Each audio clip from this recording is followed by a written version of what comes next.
video is in response to the question that was asked by Anne in the previous video. If you haven't watched it, check out the link here and in the description box for more information. So in this video, I'm going to show you how to remove the map head from the map base or handle. Alright, so here's what you want to do. Detach the map head from the handle like so, or you can just leave the handle on in case you're still mapping and you just want to put a new map on. So on the map head, the strings are attached to this gray hard plastic here.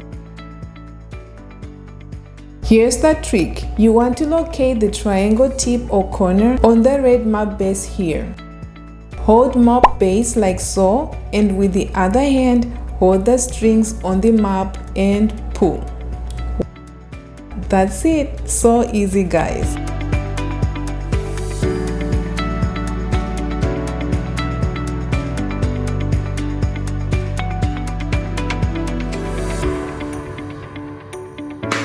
One more thing to know, don't step on the strands and pull the handle from the map base.